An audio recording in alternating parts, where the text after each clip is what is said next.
성경적으로 보았을 때 가정은 최초의 공동체이고 최소의 공동체라고 할 수 있습니다.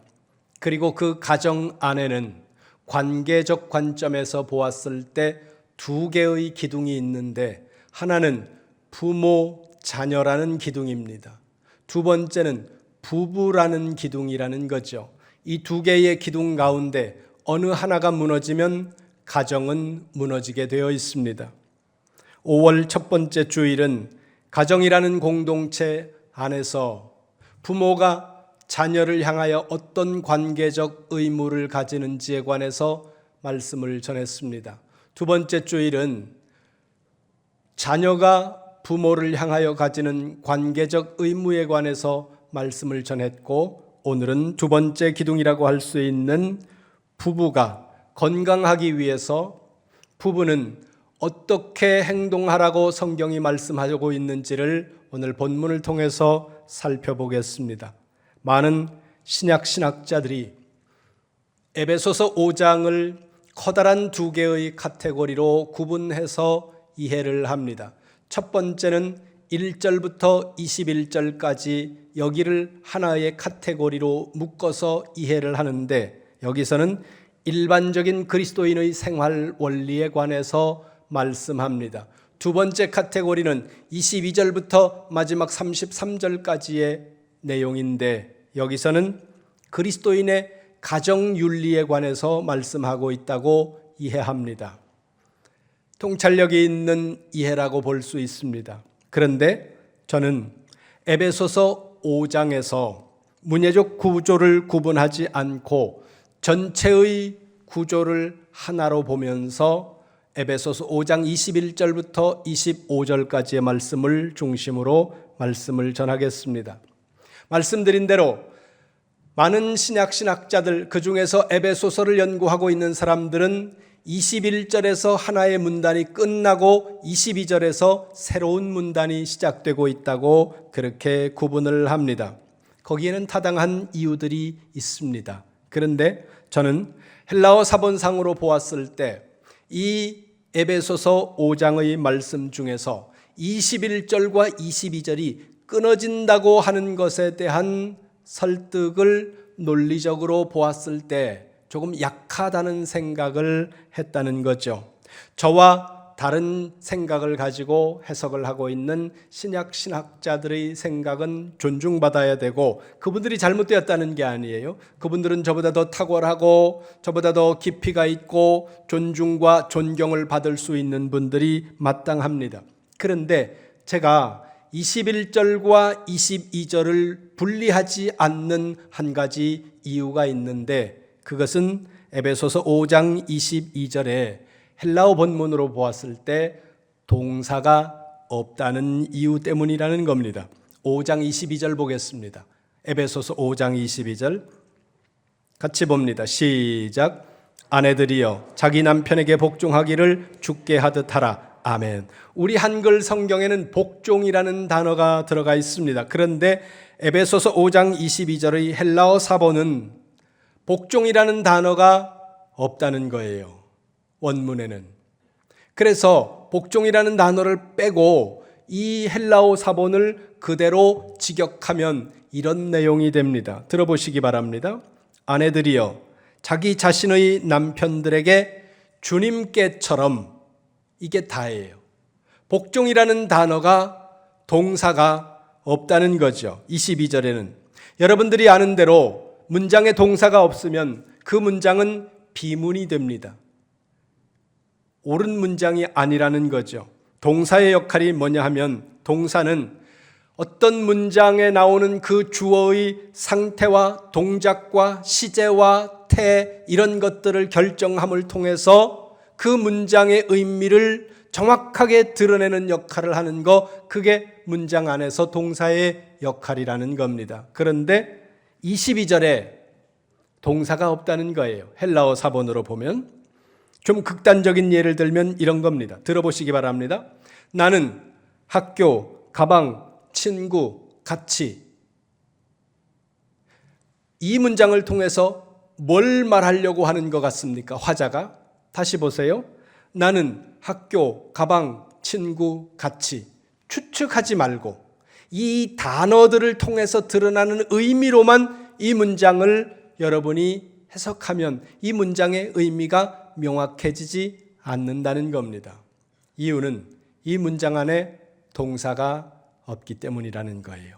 동사가 없으면 문장의 의미가 명확해지지 않는다는 거죠. 주어의 상태와 주어가 무엇을 하려고 하는 건지 거기에 대한 의미가 드러나지 않는다는 겁니다. 이걸 우리는 비문이라고 그렇게 말하는데 여기에 가다라는 동사를 집어넣게 되면 의미가 달라진다는 겁니다. 편의상 헬라어 어순대로 말씀을 드리겠습니다. 나는 간다. 학교에 가방을 메고 친구와 같이. 어순으로만 보면, 한글 어순으로만 보면 이 문장도 비문입니다. 어순이 불완전하기 때문이라는 거죠. 그러나 동사가 들어감으로 말미암아 그 문장의 의미가 명확하게 드러날 수 있다는 것입니다. 다시 에베소서 5장 22절을 보세요. 같이 봅니다. 시작. 아내들이여 자기 남편에게 복종하기를 주께 하듯 하라. 아멘. 이 문장에서 복종이라는 단어를 빼야 된다는 겁니다. 왜요? 헬라어 사본에 복종이라는 단어가 없기 때문이라는 거죠. 원문에는 없는 단어를 해석하고 있는 우리 한글에서 한글만 그렇게 해석하는 게 아니에요. 영어에도 복종이라는 단어가 들어가 있습니다. 그러니까 복종이라는 단어를 넣은 한글이 잘못됐다는 얘기가 절대 아니라는 겁니다. 이 점을 여러분들이 잘 기억하셔야 된다는 거예요. 그러면 당연히 생각해야 되겠죠. 에베소서 5장 22절에 헬라어 사본에는 없는 복종이라는 단어가 들어가고 있는데 영어도 들어가서 번역이 되어 있는데 그렇다면 에베소서 5장 22절의 복종이라는 단어는 어디에서 오는 것일까? 어디에서 가지고 왔을까? 당연히 21절에서 가지고 왔다는 겁니다. 21절 보세요. 21절 시작. 그리스도를 경외함으로 피차 복종하라. 아멘. 거기 맨 마지막 단어가 복종이라는 단어입니다. 헬라어 사본으로는 첫 번째 단어가 복종이라는 단어예요. 이건 헬라어와 우리말의 어순의 차이에서 오는 것이기 때문에 문제가 없습니다. 그렇다면 한번 생각해 보시기 바랍니다. 에베소서 5장 21절의 복종하다라는 동사를 에베소서 5장 22절이 가지고 와서 에베소서 5장 22절에 복종이라는 단어를 넣어서 해석을 했다면 에베소서 5장 21절과 에베소서 5장 22절이 갈라지면 안 된다는 거죠. 그 이유를 들어서 제가 21절을 22절과 붙여서 봐야 된다고 말씀하고 있는 겁니다. 이 지점에서 중요하지 않지만 한번 질문을 해보시기 바랍니다. 왜 에베소서 5장 22절을 번역하면서 한글은 복종이라는 단어를 넣었을까? 21절에서 복종이라는 단어를 가지고 왔을까? 이 말은 바꾸면 왜 22절에 헬라어 사본에는 복종이라는 단어가 빠져 있느냐 그 말이에요. 동사가 빠져 있느냐 그 말이에요. 그건 헬라어 글쓰기에서 반복되고 있는 단어를 생략하는 습관 때문이라는 것입니다. 반복되는 단어가 있기 때문에 헬라어는 종종 반복되는 그 단어를 생략하는 습관상 21절에 나온 복종이라는 단어를 22절에서 생략했다는 것입니다. 그렇다면 헬라어 본문의 문해적 구조를 통해서 볼 때 에베소서 5장 21절은 22절과 연결 내지는 하나의 문장이라고 볼 수 있다는 겁니다. 이 내용을 기억하고 이제 21절을 보겠습니다. 같이 봅니다. 시작. 그리스도를 경외함으로 피차 복종하라. 아멘. 21절과 22절이 연결 내지는 하나의 문장이라고 봤을 때 하나님은 부부를 향해 이렇게 말씀하고 있다는 거예요. 피차 복종하라. 남편이 아내에게 복종해야 되는 것도 맞지만 아내가 남편에게 복종해야 되는 것, 남편과 아내는 서로가 서로에게 복종해야 되는 것, 이것이 하나님께서 부부라고 하는 이 관계 속에 주시는 말씀이라는 겁니다. 우리는 유교 문화를 바탕으로 하고 있습니다. 유교 문화 배경에는 부부 유별이라는 의식이 있는데 이 개념은 부부간의 역할 분담과 질서를 강조하는 유교적 개념이었습니다. 이건 주종 관계나 서열의 관계, 이것을 의미하는 단어가 아니라는 거죠. 하지만 조선시대를 거쳐오면서 이 의미가 약간 왜곡되고 혹은 오해되었다는 겁니다. 어떻게 오해되었는가 하면 역사적 사례를 보면 남성 우월적이고 남성 중심적인 질서를 정당화하는 수단이나 명제로 부부유별이라고 하는 이 개념을 살짝 왜곡했다는 거예요. 이런 문화적인 바탕을 배경으로 해서 그 위에 기독교가 들어오다 보니까 교회 안에서도 남편은 하늘이라는 인식, 남편은 아내에 비해 월등한 존재라는 인식이 남아서 아내는 남편에게 복종해야 하고, 그리고 남편은 아내에게 무엇인가를 베푸는 것처럼 사랑을 베풀면 된다는 식의 생각을 하게 만든 경향이 조금 있다는 겁니다. 그러나 성경은 말씀합니다. 부부는 그리스도 안에서 피차 서로가 서로에게 복종하라. 그런데 이 지점에서 우리가 생각할 것은, 그렇다면 1세기 헬라 사람들에게 복종이라는 단어는 어떤 개념으로 쓰였을까 하는 겁니다. 우리가 여기서 복종이라고 번역한 헬라어 단어는 휘포타소라는 단어인데, 이 단어는 두 개의 단어가 합쳐져서 하나의 단어가 된 단어입니다. 휘포라는 단어는 무엇의 아래, 영어로 말하면 언더라는 뜻입니다. 그리고 타소라는 헬라어는 놓아두다라는 의미를 가진 단어라는 거죠. 이 단어가 합쳐져서 휘포타소, 그러면 어떤 것을 무엇의 아래에 놓아둔다, 이런 의미라는 겁니다. 그러니까 주님께서 부부를 향해 너희가 피차 복종하라 이렇게 말씀하고 있는 것은 저 사람 아래 너 자신을 놓으라는 거예요. 다시 말해 저 상대방을 나보다 높이라고 말씀하고 있는 것이라는 겁니다. 메슬로우라는 사회학자가 욕구 단계 이론이라는 이론을 오래전에 발표했습니다. 그리고 이 이론은 시간이 오래되었음에도 불구하고 여전히 많은 전문가들에게 설득력 있고 의미 있는 이론으로 여겨지고 있습니다. 그 이론 중에 보면 사람은 모두 다 누군가를 지배하고 싶은 마음을 가지고 있다는 겁니다. 이게 본능과 같은 니드라는 거예요. 그러니까 사람은 누구에게 지배당하기보다 누군가를 지배하기를 더 기뻐하는 성향을 모든 사람들이 가지고 있다는 거죠. 그런데 부부 사이에서는 이 본능과 같은 니드, 뭐예요? 다른 사람을 지배하고 싶은 거예요.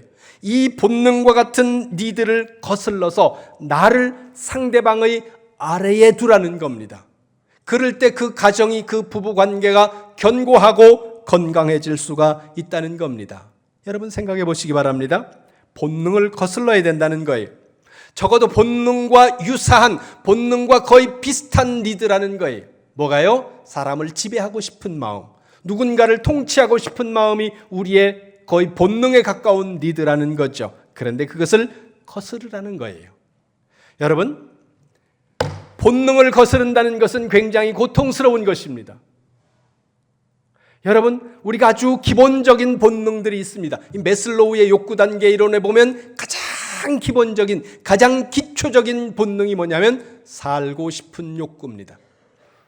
다른 말로 하면 먹고 싶은 욕구와도 같습니다. 저는 금식을 하면 그렇게 카스테라가 먹고 싶어요. 평소에는 안 먹어요. 그런데 이상하게 금식만 하면 첫날 저녁부터 카스테라가 왔다 갔다 하고, 그리고 다른 게 아니라 그 옛날에 아주머니들이 배달하는 요구르트 있죠. 그 조그만 거 노란색. 그게 그렇게 먹고 싶어요. 평소에는 별로 잘 안 먹어요, 그거를. 근데 금식만 하면 그게 그렇게 먹고 싶고, 한 번은 오살레 금식기도원에 가가지고 5일 동안인가를 금식을 하는데 그날은 너무 힘들었습니다. 너무 힘들어가지고 5일을 꽉 채워야 되는데, 그리고 나서 보통 아침에 이제 6일째 되는 날 아침에 아침 식사를 하지 않습니까? 저녁 12시에 마칠 생각이었어요. 왜? 너무 먹고 싶어가지고. 근데 계속 카스테라만 생각나는 거예요. 그래서 매점에 가가지고 저녁에 7시쯤 문 닫기 전에 가가지고 카스테라를 사다가 요구르트하고 사다가 그 침상 있는데 거기다가 딱 집어넣고 12시만 되면 먹으리라. 이게 뭐예요? 먹고 싶은 욕구라는 거죠.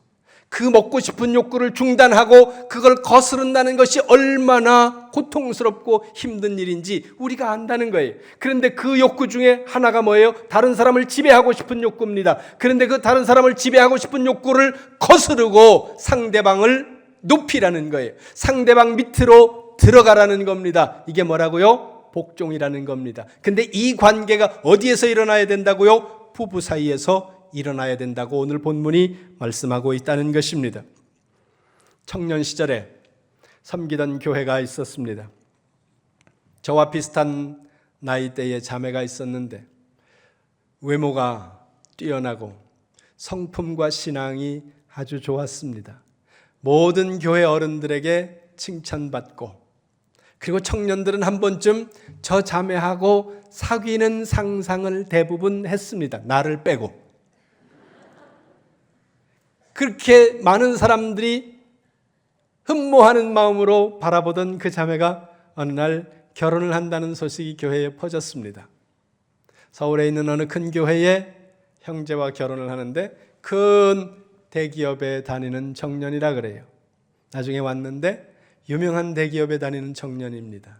돈도 잘 벌고 여러 가지가 탁월했겠죠. 그런데 이분이 40대 중반에 명예퇴직을 하고 어느 날 갑자기 수입이 줄어들기 시작하면서 아내가 남편을 구박하기 시작했습니다. 그리고 많은 사람들이 보는 데서 면박을 주고 타박을 하고, 그러니까 이 남편이 자꾸 자신감을 잃어가면서 사람들 앞에서 쭈삣쭈삣했습니다. 안 그랬던 사람인데. 그리고 제가 여러 번 보니까 사람들 있는 앞에서 막 면박을 주니까 남편이 어쩔 줄 몰라 하는 거예요. 결국 우울감에 시달리고 우울증에 빠졌다가 이분이 스스로 자기의 목숨을 끊는 안타까운 선택을 해버리고 말았다는 거예요.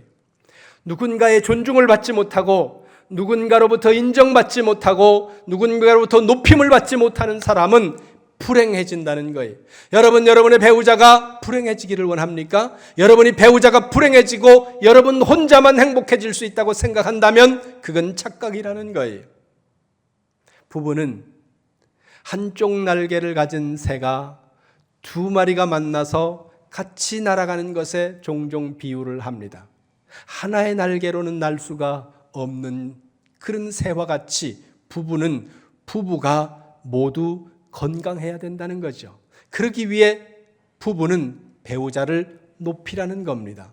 복종이라는 단어의 어감 때문에 그렇지 말을 바꾸면 상대를 높이라는 거예요. 나보다 상대를 자꾸 높이라는 겁니다. 그럴 때 그 부부가 건강하게 되고 그 가정이 견고해진다고 오늘 성경이 말씀하고 있다는 겁니다.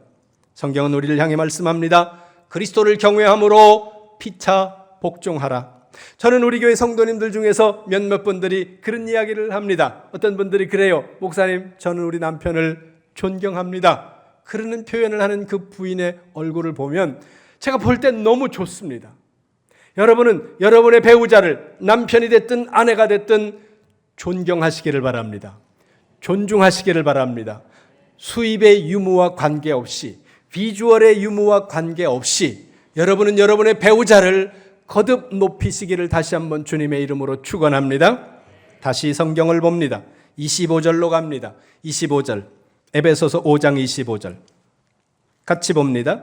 시작. 남편들아, 아내 사랑하기를 그리스도께서 교회를 사랑하시고 그 교회를 위하여 자신을 주심같이 하라. 아멘. 건강한 부부, 건강한 가정이 되기 위해 성경이 두 번째로 주시는 말씀은 사랑이라는 겁니다. 여러분, 사랑이 뭡니까? 많은 것이 생각날 거예요. 근데 저는 사랑이라는 단어를 떠올리면 생각나는 소설이 하나 있습니다. 레오 니콜로비치 톨스토이라는 분이 썼는 안나 카레니나라는 소설이 있습니다. 러시아의 귀족 여성 안나가 냉랭한 남편 대신 열정적인 장교 브론스키를 만나서 사랑에 빠지며 사회적 관습과 개인적 욕망 사이에서 파멸해가는 과정을 그린 것이 이 안나 카레니나라는 소설의 내용이라는 거죠.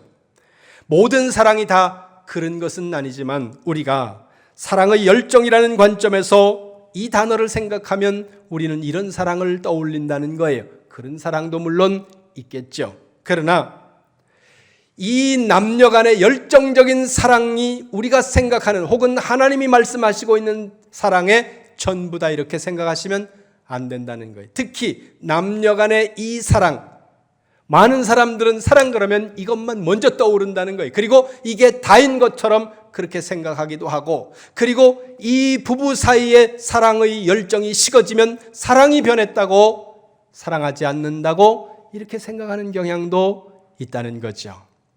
근데 여러분, 조금 부정적인 차원의 내용이 될 수도 있는데 그건 호르몬의 장난에 빠지는 겁니다.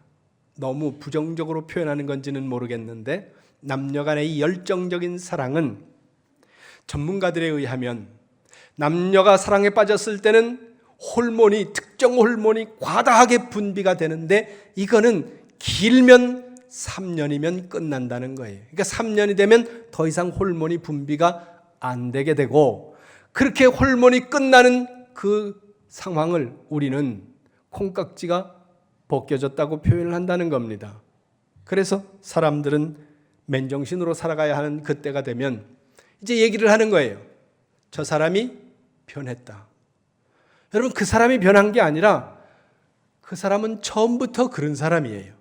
다만 호르몬의 과다 분비로 말미암아 여러분이 그 사람을 몰라봤던 것이지, 그 사람이 변한 게 아니라 원래 그 오빠는 그런 오빠예요.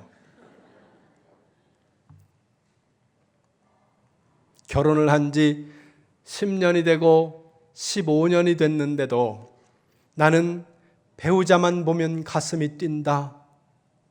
병이에요. 부정맥일지도 모릅니다. 여러분 한번 생각해 보세요. 아내하고 저녁에 같은 침대에 눕는데 계속 가슴이 뛰어요. 저녁만 되면 가슴이 뛰는데 이게 20년 동안 뛰어요. 죽어요, 그러다가. 하나님이 알아서 안 뛰게 만드는 거예요. 오래 살라고. 부부간의 정열적인 사랑도 필요합니다. 그러나 성경이 말씀하고 있는 사랑은 어떤 사랑일까? 고린도전서를 한번 보겠습니다. 고린도전서 13장 4절 같이 봅니다. 시작. 사랑은 오래 참고 사랑은 온유하며 시기하지 아니하며 사랑은 자랑하지 아니하며 교만하지 아니하며. 아멘. 사랑에 관해서 사랑이 무엇인지를 말씀하고 있는 첫 번째 단어가 뭐예요? 오래 참음이라는 겁니다. 사랑은 참아주는 거예요. 오래 참는 것이라는 겁니다.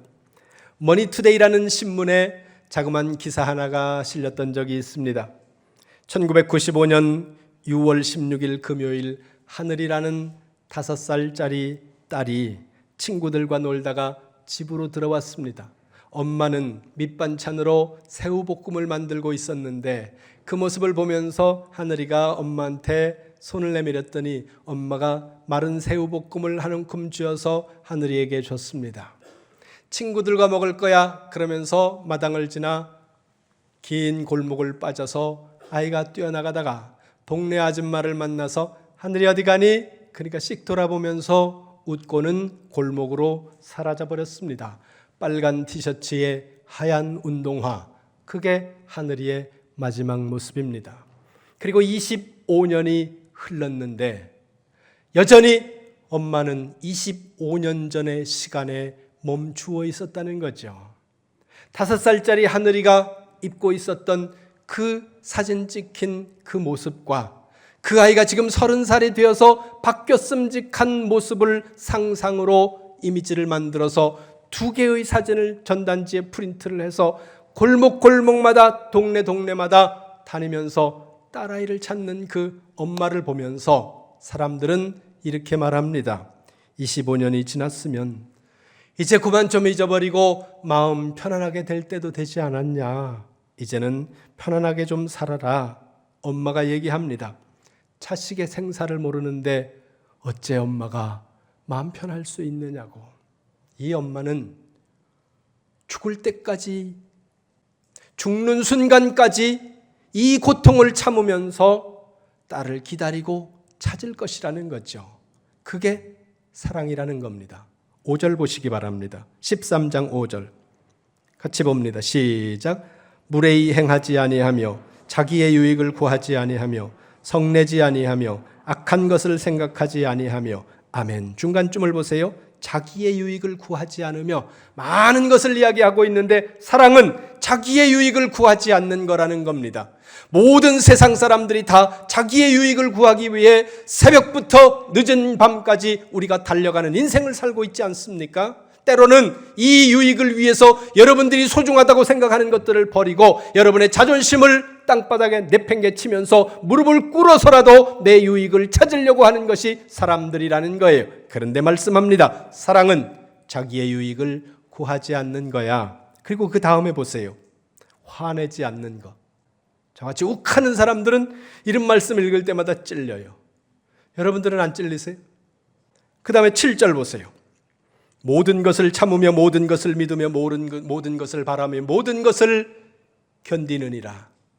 어떤 것을 참는 게 아니에요. 어떤 것은 참는 게 아니고 모든 것을 참는다는 겁니다. 모든 것을 견딘다는 거예요. 이게 뭐라고요? 사랑이라는 겁니다. 다시 본문으로 돌아가 보세요. 에베소서 5장 25절입니다. 에베소서 5장 25절. 한 번 더 읽겠습니다. 시작.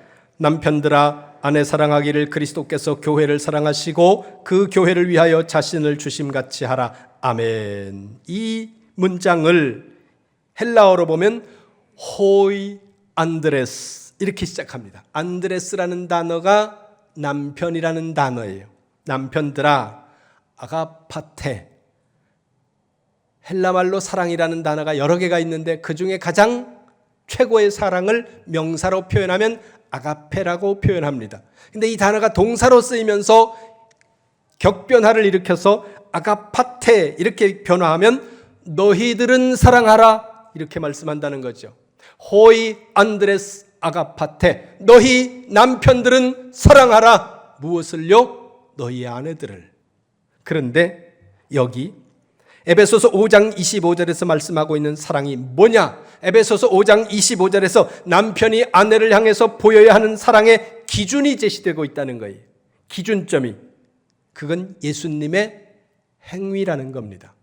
예수님의 행위인데 어떤 행동이요? 25절 보세요. 거기 동사가 하나 더 나오는데 뭐냐면 파라도켄이라는 헬라어입니다. 이 단어의 의미는 넘겨준다라는 뜻입니다. 우리는 내어준다 이렇게 번역을 했는데 이 넘겨준다라는 의미예요.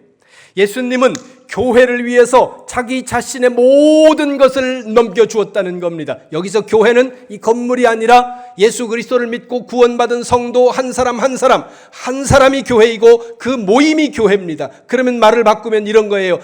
구원받은 여러분들, 저와 여러분 모두를 위해 예수님은 자신의 모든 것을 우리에게 넘겨주셨다는 겁니다. 생명을 포함해서. 이것이 사랑의 기준이고 이 기준을 따라 남편들은 아내에게 모든 것을 넘겨줘라.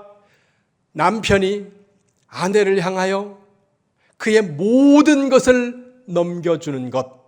이것이 남편이 아내를 사랑해야 하는 기준이고 이건 에베소서 5장 21절과 연결시켜보면 피차 마찬가지라는 거예요. 아내들도 남편을 사랑할 때 자신의 모든 것을 남편에게 넘겨주어야 한다는 겁니다. 심지어는 나 자신의 몸까지도 주권이 나에게 있는 것이 아니라 상대방에게 있는 것으로 그렇게 생각해야 된다는 거죠. 학창시절 가르치던 제자아이가 찾아왔습니다. 자신의 이야기를 하던 중에 이혼을 하겠다고 말을 합니다. 그래서 제가 왜 이혼을 하려고 하냐 그랬더니 많은 이야기를 하는데 그 중에 하나는 연애 기간 동안에 자기 남편이 계속 자기한테 사랑한다고 자주 말을 해줬는데 결혼한 지 얼마 지나지 않아서 남편이 그 말을 안 한다는 거예요. 그래서 제가 네가 하면 되지 않냐 그랬더니 이 아이가 뭐라 그러냐 하면 내가 지하고 결혼해줬는데. 여러분, 결혼해 준 게 아니에요. 결혼은 내가 그 사람과 결혼을 해 준 게 아니에요. 내가 그 사람을 구원해 준 것이 아니라는 겁니다. 결혼은 나를 넘겨주는 거예요. 나의 모든 것을 배우자에게 넘겨주는 것, 나의 자존심, 나의 기분까지도 배우자에게 넘겨주고 나는 빈 상태가 되는 것, 그것이 결혼이고 부부 관계라는 것입니다. 여러분 돌아보시기 바랍니다. 사랑이라는 이름으로 내 욕망을 채우고 있는 것은 아닌지 여러분 스스로를 돌아보시기 바랍니다. 사랑은, 부부 사이의 사랑은 내 모든 것을 상대에게 넘겨주는 것입니다. 에베소서 5장 2절로 갑니다. 에베소서 5장 2절 같이 봅니다. 시작. 그리스도께서 너희를 사랑하신 것 같이 너희도 사랑 가운데서 행하라. 그는 우리를 위하여 자신을 버리사 향기로운 제물과 희생 제물로 하나님께 드리셨느니라. 아멘. 5장 2절을 헬라어 사본으로 보면 이 문장의 본동사가 페리파테오라는 단어인데 살아가다라는 뜻을 가지고 있습니다. 그럼 어떤 삶을 살아가야 되느냐? 사랑하는 삶을 살아가야 된다는 거죠. 그럼 사랑하는 삶이 뭐냐? 자신을 버리는 삶이라는 거예요. 누구를 향하여? 아내를 향하여. 자신을 버리는 삶이 뭐냐? 복종이라는 거예요. 25절 다시 보세요. 맨 마지막에 이렇게 말씀합니다. 자신을 주심같이 해라. 이 말씀 역시 자기 비움이에요. 자기 버림이라는 거죠. 그러니까 에베소서 5장에는 자기를 버리는 삶을 살아야 한다고 계속 말씀하고 있는데 그 자기 버림의 대상이 누구라고 지금 25절에서 말씀하고 있습니까? 아내라는 거예요. 남편이라는 겁니다. 바울은 이와 같은 자신을 버리는 삶을 하나님을 본받는 성도의 삶이라고 말씀합니다. 1절 보세요. 1절. 에베소서 5장 1절 시작. 그러므로 사랑을 받는 자녀같이 너희는 하나님을 본받는 자가 되고. 아멘. 하나님의 사랑을 받은 사람은 하나님을 본받는 삶을 살아야 되고, 하나님을 본받는 삶이라는 것은 사랑의 삶이고, 사랑의 삶은 자기 버림의 삶이고, 자기 버림의 삶은 부부 사이에서 서로가 서로를 향하여 복종하는 것이라는 겁니다. 여러분의 가정을 더 행복하게 만들 수 있는 유일한 사람은 여러분 자신입니다. 그 누구도 아니에요. 여러분의 인생을 보다 더 행복하고 아름다운 인생으로 만들 수 있는 유일한 존재도 바로 여러분 자신입니다.